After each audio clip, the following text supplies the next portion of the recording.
Shalom, welcome to Rob on the Rock. I'm Rob Vanoff, and I wanted to do a video response to an email I received. I'll just read it here. It says, Shalom, Rob. In a book I'm reading, the author states that Jesus fulfilled the Mosaic Law by becoming a rabbi and a teacher of Judaism. I've never heard that before. Jesus is called rabbi, and I thought it was because he spoke with authority. Did Jesus ever study in a rabbinic school? I replied to this query and asked what the book was, and I haven't heard back. So if you know what book this is, maybe you can let me know in the comments. So the question again, it says, the author of this particular book says that Jesus fulfilled the Mosaic Law by becoming a rabbi and a teacher of Judaism. So let's just take this at its surface level here, assume this is what the book is saying. Well, it's problematic. I mean, does that mean everyone today who's called a rabbi and who says their religion is Judaism is fulfilling the Mosaic Law? I would say no. No, we know that's not true. Fulfilling the Mosaic Law does not require one becoming a rabbi, nor does it require one to be to claim Judaism as their religion. So that's a difficult concept for some, I think, to understand. And then, so it says here, Jesus is called rabbi. I thought it was because he spoke with authority, and so we're going to look at some scriptures that talk about that. That's a good rough sketch, that sentence here. And then the last question: did Jesus ever study in a rabbinic school? I've heard this in different forms over 25 years, people making this kind of claim that Yeshua somehow had received some sort of proper or official rabbinic ordination. And that's nonsense. This is from the school of thought of people who want to use the rabbinic texts, such as the Talmud, as the backdrop for reading the Gospels. And that's incorrect method. That's backwards. It's unsound. It is a upside down view of canon and of what is holy and what is not. So it's an improper mixing. There's all manner of problems with this. And of course, in the world of believers in Yeshua, there are those who call themselves rabbi because they are confused on this very point. And so there is admittedly confusion. So I appreciate the question. So a few things to point out is that two people in the Gospels are called rabbi. Of course, the one the most is Yeshua himself, is called rabbi throughout. And you could see this. All you have to do, like I did here, you just pull up the word rabbi. Here, now I'm looking at the NASB 2020, which isn't my favorite translation, but I have it here, and so I'm using it. Notice how rabbi is always capitalized. Always capitalized. Now, of course, if it's a beginning of a sentence, that's conventional for English.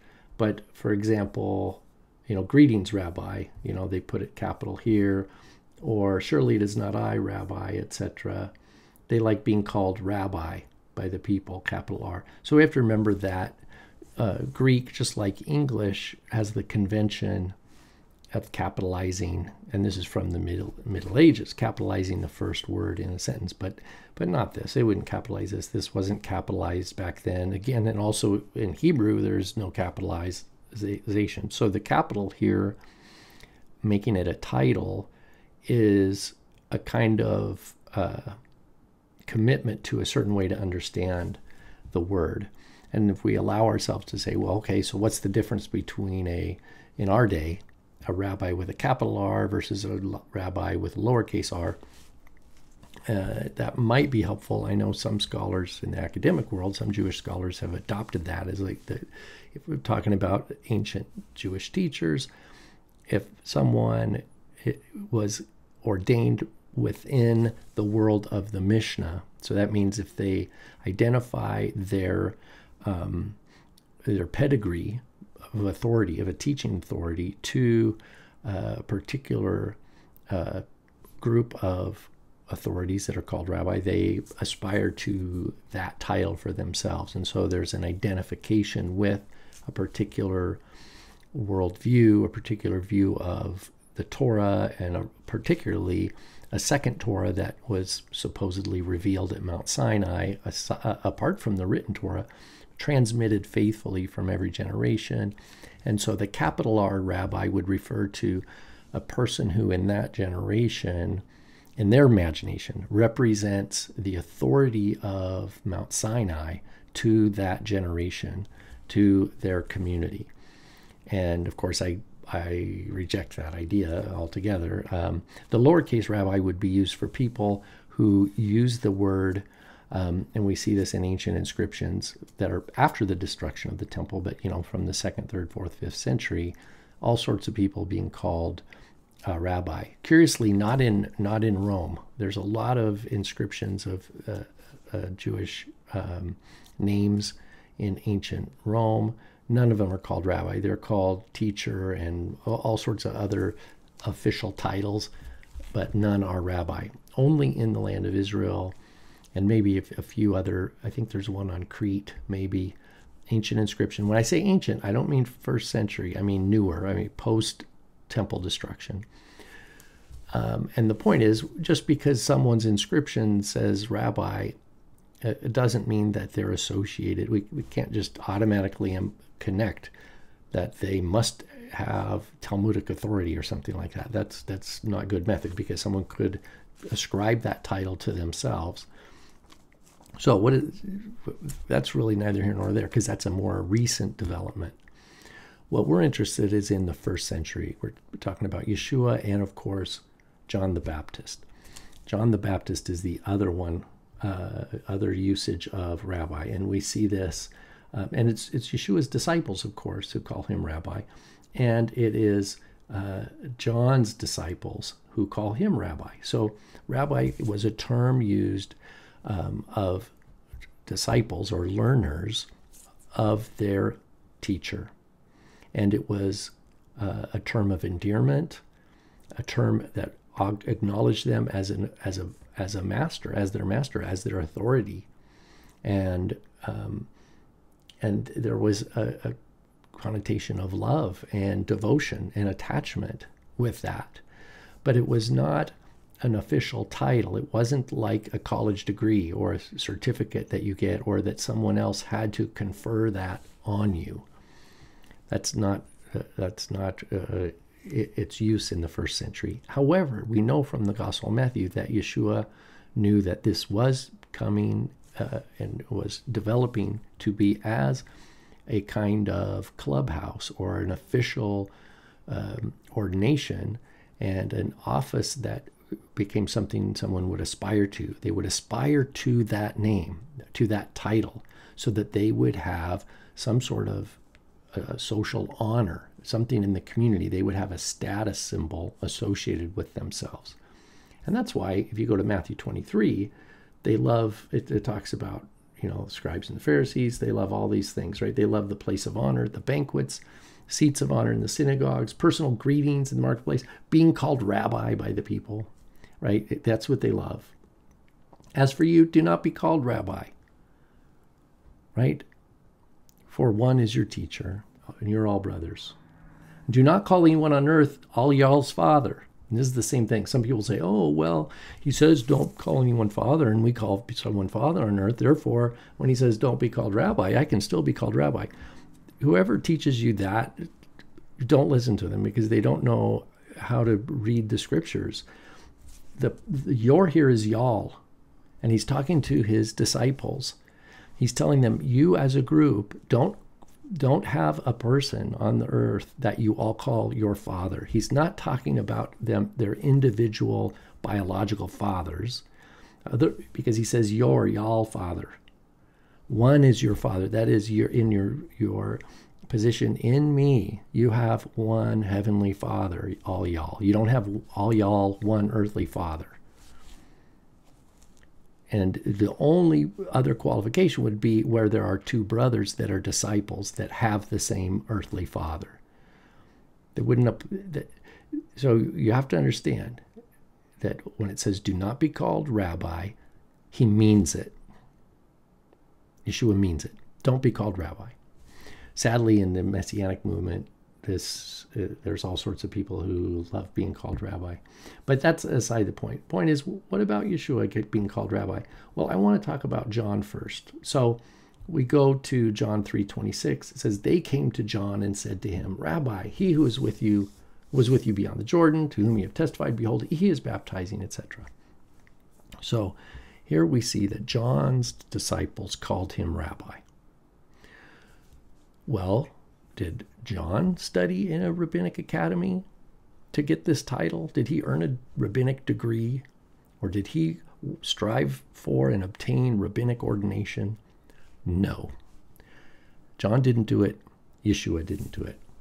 And as a fact, we can look at some other scriptures. Well, Yeshua's word himself, Mark 11, Yeshua was walking in the temple. The chief priests, the scribes, and the elders came to him and began to say to him, by what authority are you doing these things? Who gave you this authority to do these things? Okay? So if they knew who his authority was, that means they would know who he was, what his pedigree was as a rabbi. They would know his pedigree. So they're asking, they don't believe he has the authority. And so this is, who told you can do this? These are the chief priests, the scribes, and the elders. Had they known, had Yeshua received, or John, as we'll see, received some sort of official ordination, they wouldn't be asking this question, because the authority in the rabbinic world is through the teacher. So the rabbis talk in their own name. Rabbi so-and-so said in the name of Rabbi so-and-so, in the name of Rabbi so-and-so. We're going to see that in John 5. We'll look at that in a second. But they ask, by what authority do you do these things? Yeshua says, I'll ask you one question, and you answer me. And then I'll tell you by what authority, is exousia in Greek, power. By what power, what authority I do these things. Was the baptism of John from heaven or from men? Answer me. So he asked them about John's power, John's authority. Well, John was called rabbi. He's asking them, tell me. They began considering the implications among themselves, saying, if we say from heaven, he'll say, then why did you not believe him? But should we say from men? They were afraid of the people, for they all considered John. Now, not these men here, that all here just means generally, a lot of people, considered John to have been a real prophet. They, of course, didn't. The chief priests and scribes and the elders did not. Answering Yeshua, they said, we do not know, which is a lie. They didn't want to answer. They did not want to commit. So this is an avoidance. The true answer would be, we do not want to commit to either option, not we do not know. Yeshua said, neither am I going to tell you by what authority I do these things. So in my view, reading that, you can read the parallel in the other Gospels, but this is a clear situation of Yeshua and John teaching and preaching with an authority that baffled the religious leaders of the day. One little note, just to think more on John the Baptist, is the last verse in Luke chapter 1, after John miraculously is born, of course. It says, now the child grew and was becoming strong in spirit, and he lived in the deserts until the day of his public appearance to Israel. So there's nothing in the scriptures that we would hang a hat on to say, oh yeah, John was ordained rabbi. Don't let anybody tell you that. Tell them to go back to school and learn how to just read. Here's some other, actually, I want to go back here too. Concerning Yeshua, for example, Mark 1:22, and you can look at this, other parallels as well. They were amazed at his teaching, that is at Yeshua's teaching, for he was teaching them as having exousia, as having authority, and not like the scribes, not as the scribes. That means Yeshua was teaching in a manner different than what they were used to hearing from the scribes. But he owned his teaching. He taught with authority, but it was not like the scribes. So the scribes who teach other scribes and grant them authority and give them credibility by vouching for them, they're just going to repeat the same tradition. They're going to repeat the same teaching. Yeshua was not bound by Pharisaic doctrine. He was not bound by Sadducean doctrine. He was not bound by the Essenes or Samaritan doctrine or any of the any kind of sectarian way of teaching the Torah to preserve group solidarity over against outsiders, whether they're other Jews or Samaritans or Gentiles. Yeshua was not beholden to any system of man. So he did not receive authority to teach from any system of man. It's silly. If someone's teaching that or this book, I wish I knew what book this was, they don't understand who Yeshua is. And don't listen to them. Stop reading their books. John chapter 5, Yeshua is talking again to Jews. I do not receive glory from people, but I know you, that you do not have the love of God in yourselves. How can Yeshua see the hearts of these men? Because he's God in the flesh. That's how. Yeshua is not limited to external appearance. Yeshua is not fooled. You can't fool Yeshua by pretending. You can fool a lot of people, sadly. Humans get fooled all the time by pretenders and wolves in sheep's clothing. And false prophets, false brothers. You can't fool Yeshua. He sees the heart. I have come in my Father's name, and you do not receive me. If another comes in his own name, you will receive him. How can you believe when you accept glory from one another, and you do not seek the glory that is from the one and only God?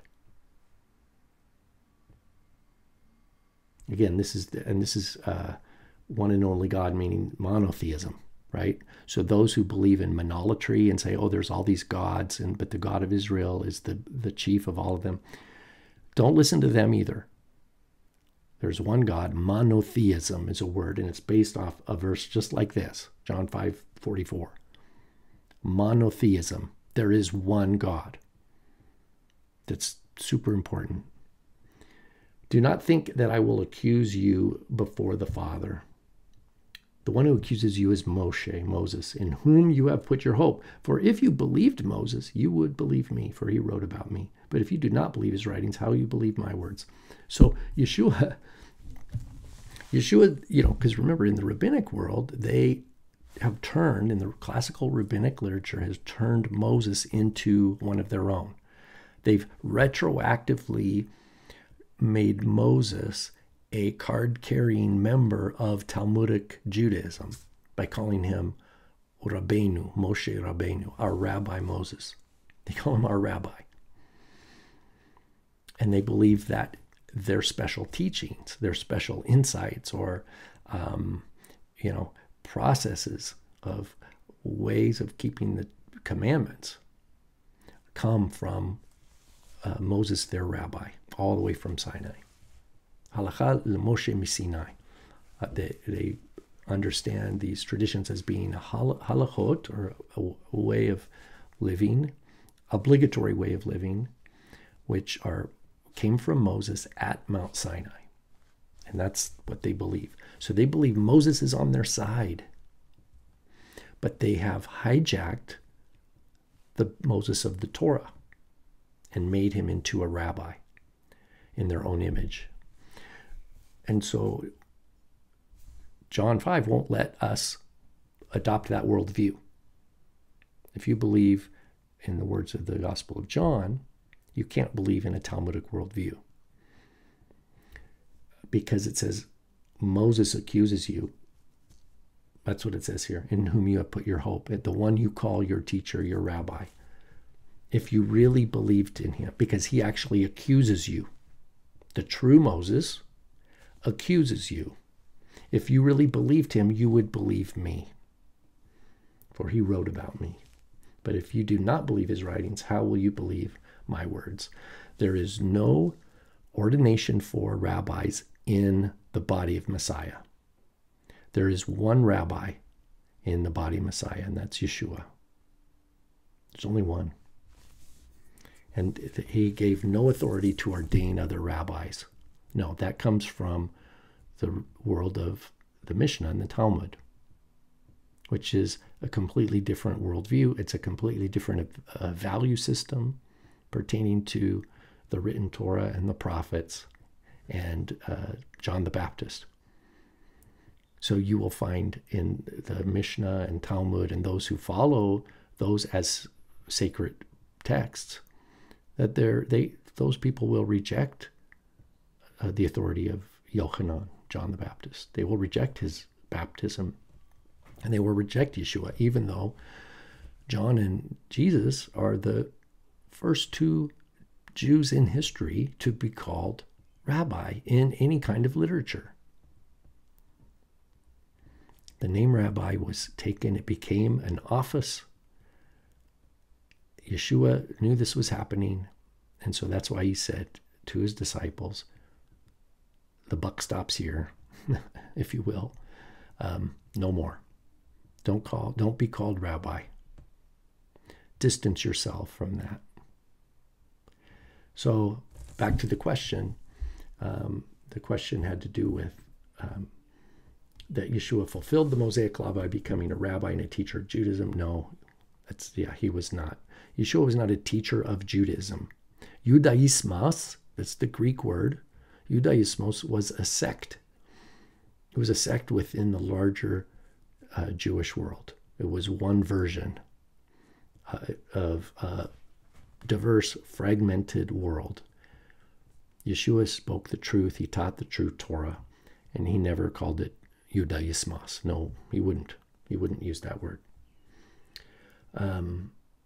Now it's used, that word's used today because it has meaning in our day and age. But if we're going to be very specific, we're going to say, yeah, actually back then Yeshua would not have used that word to describe anything that he advocates. And then finally, did Jesus ever study in a rabbinic school? The answer is no. No. There's no reason to think either he or John studied in some kind of rabbinic school.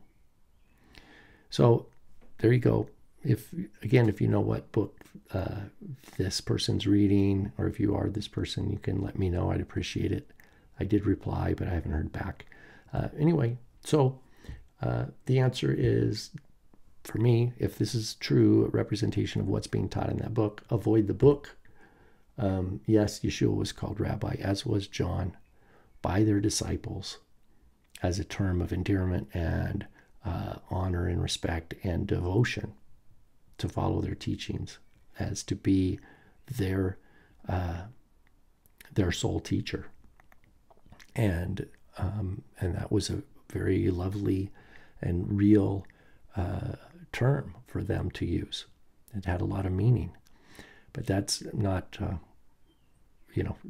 continue beyond that for other people in the body of Messiah. They don't get that same title. Sorry, it's not in the Bible. Okay, I hope this short video is helpful about this kind of question. And if you have any follow-up questions, feel free to post them in the comments below. All right, shalom.